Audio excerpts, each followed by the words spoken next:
The views and opinions expressed in the following program are those of the participants and do not necessarily reflect those of KSMQ Public Service Media Incorporated or its assigns.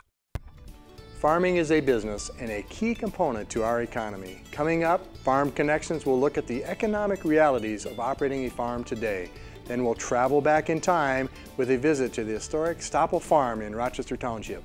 We'll introduce you to our FFA Student Leader of the Week and have more surprises next on Farm Connections.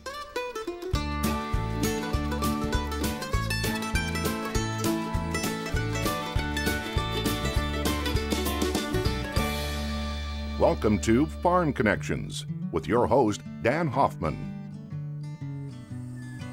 One of the best aspects of farming is the land itself.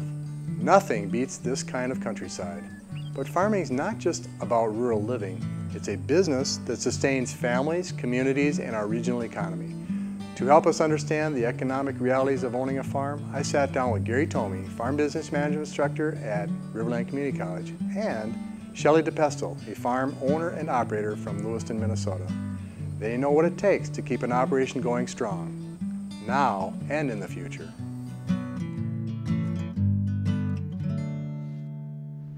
Shelly, tell us a little bit about your farm.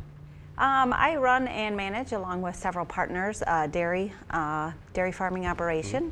My dad, my uncle are partners with us, along with four brothers, Mark, Brian, Neil, and Ben. And we own and operate Daily Farm of Lewiston in Lewiston, Minnesota.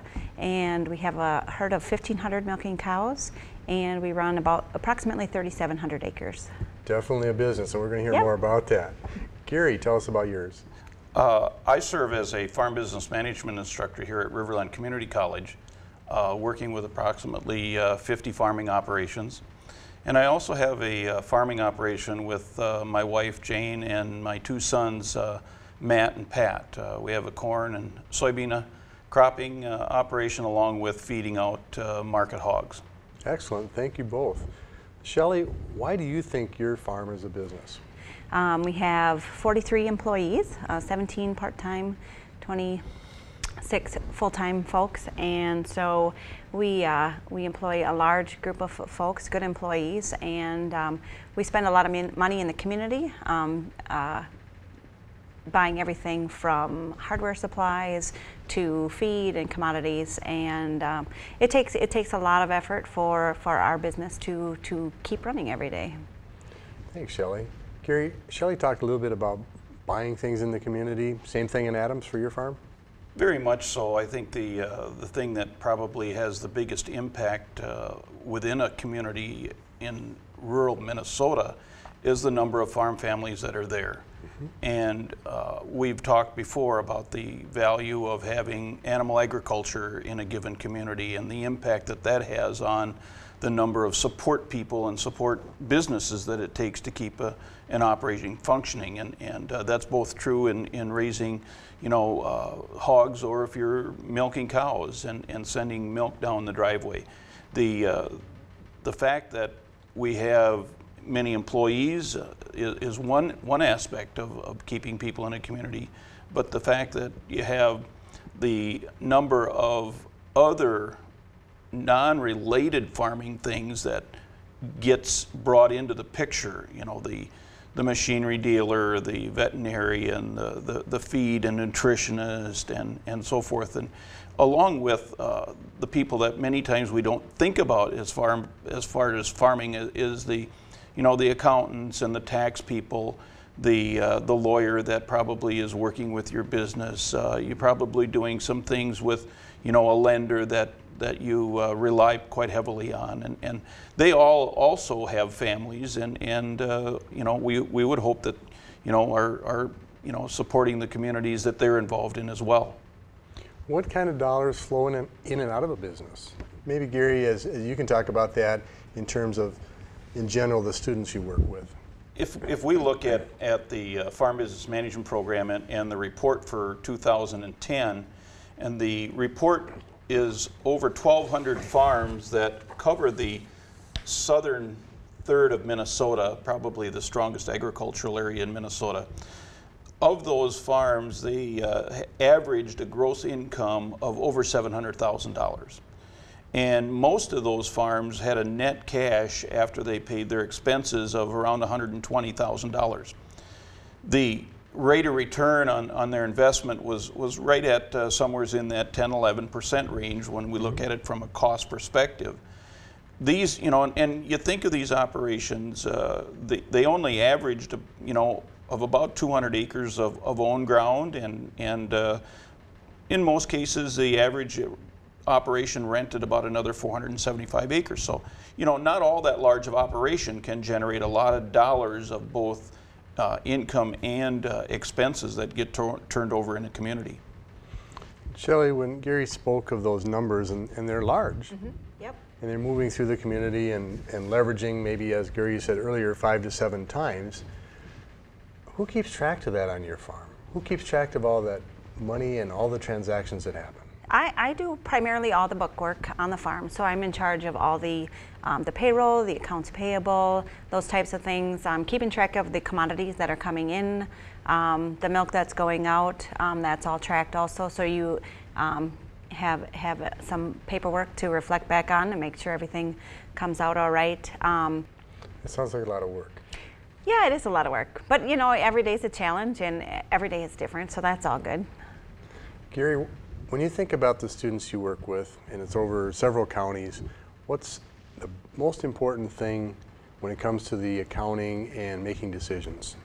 Well, I think the most important thing is probably that they maintain a good, sound set of records and that they're always up to date. It's hard to make decisions if you don't know where you're at. And with today's computer record-keeping systems, it's quite simple for most everyone to be able to, with a stroke of 1 or 2 keys, get a report that gives them the bottom line for where they're at as of today type of thing. The number of operations that work with lenders that require monthly reports is getting more and more all the time. If you look at the average of those 1,200 farms that we're talking about, the average investment was about $1.5 million, and those are pretty substantial. And the fact that approximately 45 or 50 cents of that is borrowed money. And consequently, you can see why those lenders are concerned and want to keep track and assist producers in making good, sound management decisions that they can base upon facts that are drawn from a number of different areas. You're probably going to bring in your consulting people as far as marketing is concerned, and you're probably going to bring in the people that you're working with as far as your nutrition and the commodities you're going to have to purchase, and is this a good time to be booking them ahead, and those sorts of things, or should we be selling some of that milk on the futures market based upon the price that's being offered today. Those are the kind of decisions I think that need to be made on a pretty regular basis. And the other thing is, the average family has to generate somewhere between $50,000 and $60,000 a year to provide a sound living, and that in itself is pretty substantial. Well, I'm beginning to get the idea. It sounds like it is a business. Absolutely. Yep. Gary, you talked a little bit about 40 to 50 cents, and I believe you meant 40–50 cents of every dollar invested in the farm comes from borrowed. So the debt-to-asset ratio would be 40 to 50% then. Somewhere's in that range for the average operation that's being looked at in the analysis book that is being reported.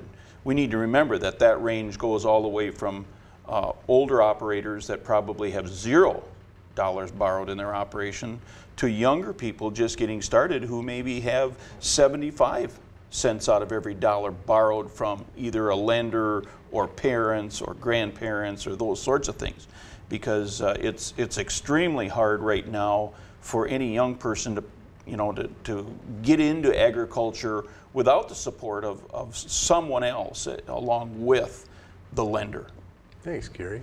On your farm, do you also look at ratios and evaluate the records when you're making decisions? Yes, we have consultants that go through our records every month and let us know where we're at. Capital to debt repayment capacity is a huge number for anybody who's in the lending business, and they like to see strong numbers. And we share that with all of our lenders, accountants, that type of thing, so that they know where we're sitting and whether we can make good, sound decisions for ourselves, or whether they're going to instruct us to hold off on those types of things. We also keep track very closely on cost of production, a big number for us on a daily basis. Where we're sitting, what it's costing us today to produce 100 pounds of milk is going to affect what we do next week, next month, next year. Gary, tell me about some of the succession planning you've helped with, and then we're going to follow up with you, Shelly, on maybe some of the things you're doing. Mm-hmm. Over the course of the years, we've had the opportunity to work with quite a number of farming operations who have passed the farm from generation to generation.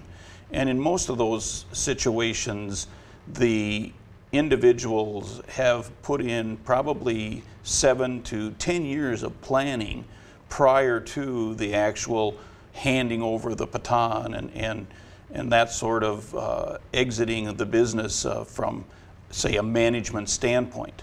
I think the thing that we need to always remember is that the involvement of family in most operations across the whole United States in farming is that there's a lifetime of work and energy being put into building that operation to where it is. And most families have an extreme amount of pride in what has happened over the last 40, 50, 60, 70 years. And in many cases, we've got 3rd, 4th, 5th generation operators on a lot of these farms. And so they are concerned about making sure that they hold together what previous generations have done. And the other thing is, I think in most operations, and we've seen this over the years, and it's probably no business different in any business, if the business isn't growing in one fashion or another, in today's economics, it's probably falling behind. I think the biggest thing that we always have to look back and say, is the business going to be large enough if they're going to be passing it on to a son or a daughter or 2 sons? Is it going to be large enough to support the business people that are coming into the business? It's unfair to try and pass a business on that's not going to be able to support the people that are going to be in it. And so I think we always have to do a lot of cash flows and long-term projections, looking at many scenarios, because in most cases there's not just one way to pass it on. There's a number of ways that we can incorporate new enterprises or off-farm income, and those all make a big difference if the business is going to succeed or not. Thank you. Shelly, how are you doing succession planning on your farm? Yeah, well, and in the current dairy situation that we're in, it was expanded 12 years ago, specifically because there were so many of us siblings involved and interested in being involved. So we've done a lot of legwork on the succession planning. There are a few pieces that need to be put into place yet, and we're working on that so that we can ensure that we can continue to run dairy farms and potentially pass it on to our children should they want to take it on. So with a lot riding on this, and a tremendous amount of energy spent on building the farm and succession, what are our farm families doing for risk management? Risk management, you need to put a plan into place. You need to have a succession plan in place so that you know where you're headed down the road, so that we know we can pay out our predecessors so they can get what they need out of the farm after working their whole lives to see it thrive and flourish, and so that we can continue to see that it thrives and flourishes. It's essentially, one of the biggest aspects of farming, especially for me now, that to see that we get a plan in place so that we can make it run and then continue on.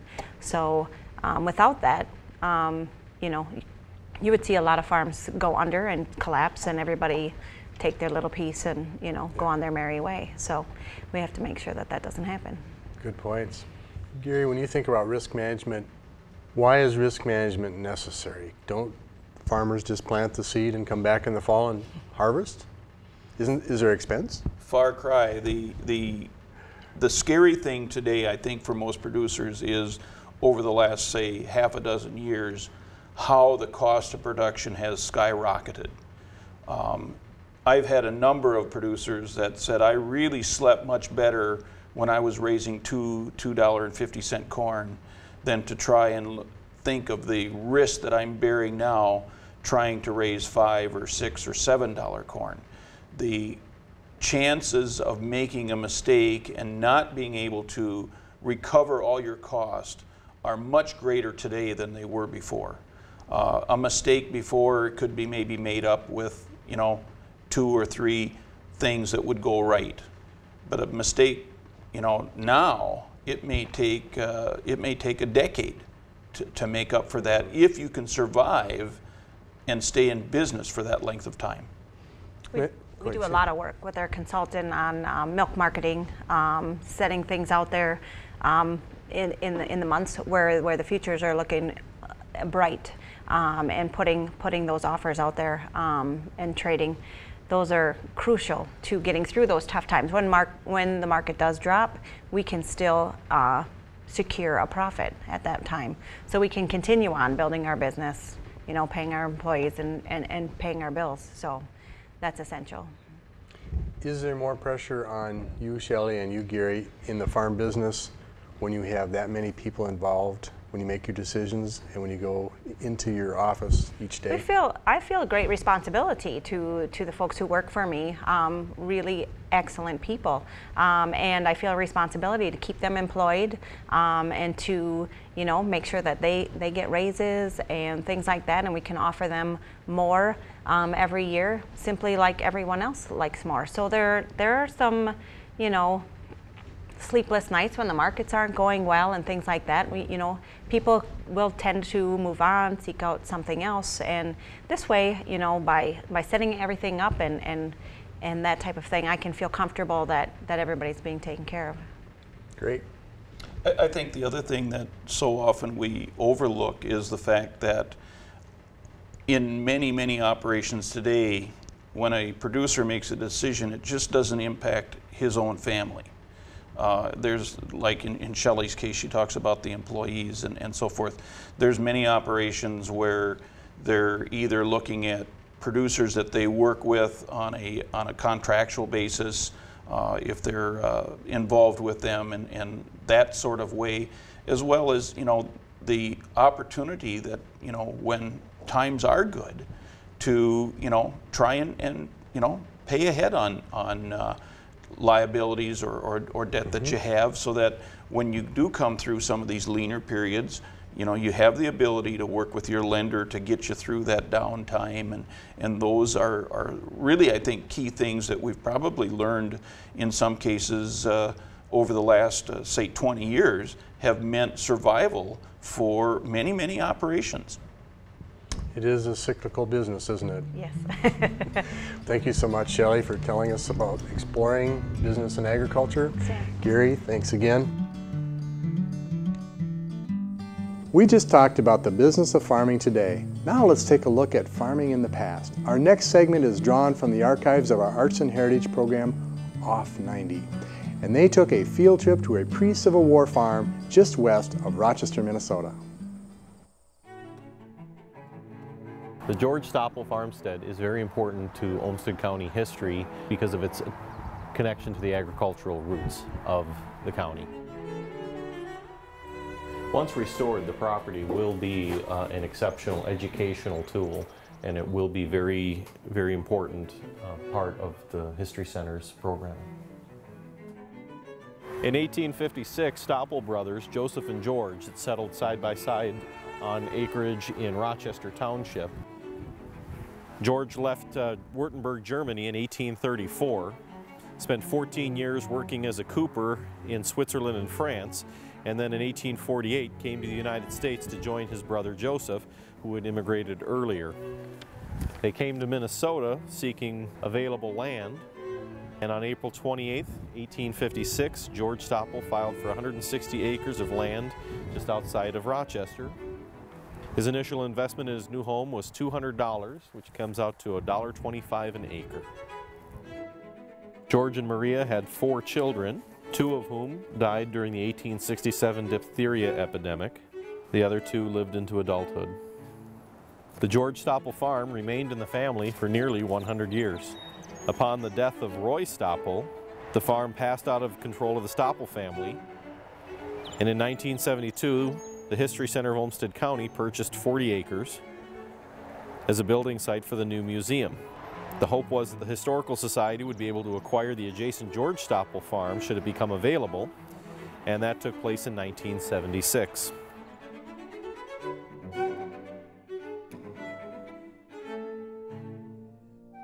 Traditionally, pioneer families would arrive and they would often build the barns first to protect the livestock. The barn was built before the home, and the families in many cases lived in part of the barn. We don't know for certain which building was built here first by the Stoppels when they arrived, and the Stoppel barn may well predate the stone house. The barn is built with a limestone masonry foundation and a wood frame covered with a vertical board and batten siding. The size of the barn is a strong indication that this was a family that came in with a good deal of resources at their disposal.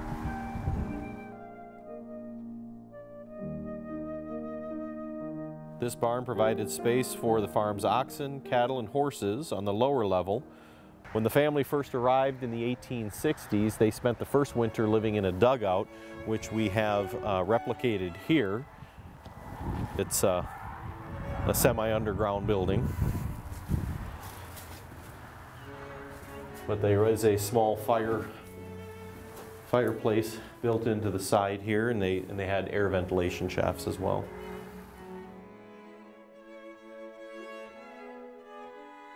The house itself was expanded quite a bit over the years. It was constructed at a time where other areas were more simple log homes.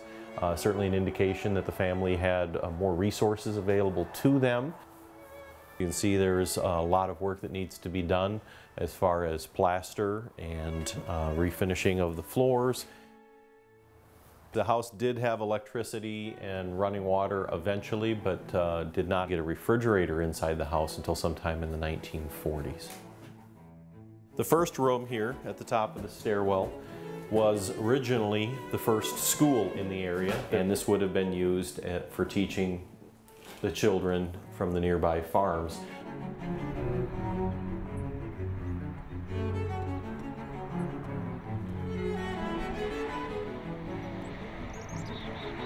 This building here is called the back barn, a multi-purpose facility, a bunkhouse for some of the hired hands. It was a smokehouse, it had a workshop in it, and it also had the privy for the family attached. Like all pioneer families, the restroom facilities would be outside of the house. There is a bell on the top of the tower which was used to notify the hands when it was time to come in for meals.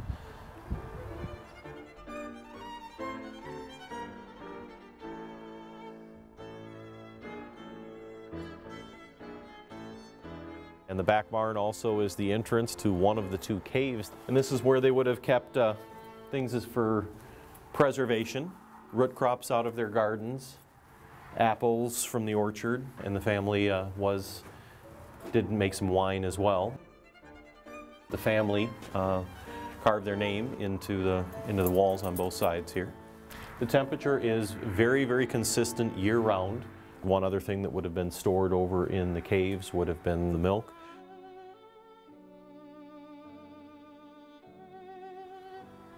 Just don't make things like this anymore, and once these historic structures are lost forever, then all that remains is photographs of them.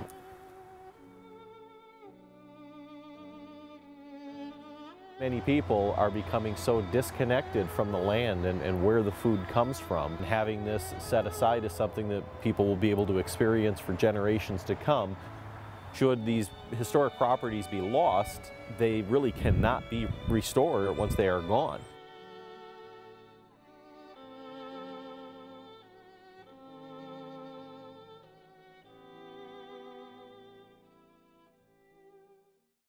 KSMQ congratulates our FFA Student Leader of the Week.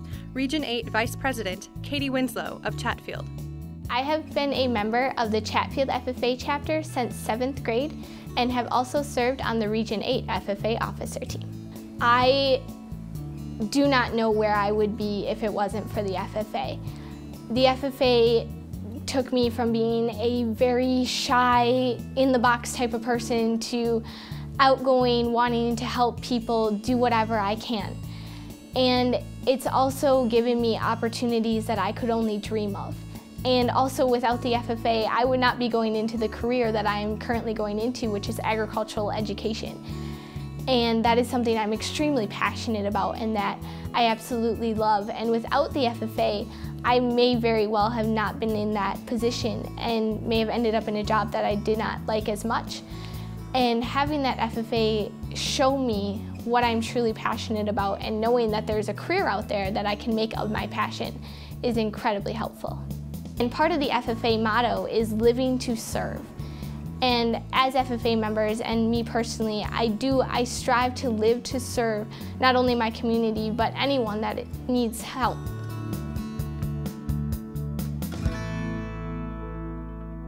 Thanks for joining me on this episode of Farm Connections.